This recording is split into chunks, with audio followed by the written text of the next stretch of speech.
నమస్తే, welcome to express minute. ఆంధ్రప్రదేశ్కు సంబంధించిన అప్డేట్స్ని చూద్దాం. గుంటూరు జిల్లా బ్రాహ్మణపల్లికి చెందిన వీరాస్వామి అనే రైతు ఆత్మహత్యకు పాల్పడ్డాడు. అప్పులతో పాటు కుటుంబ పోషణ కూడా భారంగా మారడంతో మనస్తాపం చెందిన రైతు పురుగుల మందు తాగి ఆత్మహత్యకు పాల్పడ్డాడు. నారాయణ విద్యాసంస్థలో విద్యార్థుల ఆత్మహత్యలపై మంత్రి నారాయణను వెంటనే అరెస్టు చేయాలంటూ అనంతపురంలో ఎస్ఎఫ్ఐ ఆధ్వర్యంలో విద్యార్థులు ధర్నా చేపట్టారు. ఆందోళన చేస్తున్న విద్యార్థులను పోలీసులు అరెస్టు చేసి స్టేషన్కు తరలించారు. రాష్ట్రంలో ఖాళీగా ఉన్న ఉద్యోగాలను వెంటనే భర్తీ చేయాలని కోరుతూ తిరుపతిలో వామపక్షాలు, విద్యార్థి సంఘాల ఆధ్వర్యంలో వేలాది మంది పోరుబాటు యాత్ర చేపట్టారు. ఎన్నికల హామీలను నిలబెట్టుకోవాలని కోరారు ఎమ్మెల్సీ శ్రీనివాసులరెడ్డి.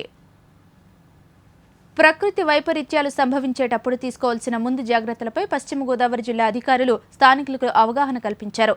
సునామీ లాంటి ఉపద్రవాలు వచ్చేటప్పుడు సురక్షితంగా రక్షణ శిబిరాలకు వెళ్లేలా పెదమైనవాని లంకవాసుల్లో చైతన్యం తీసుకొచ్చారు రెవెన్యూ, పోలీసు అధికారులు.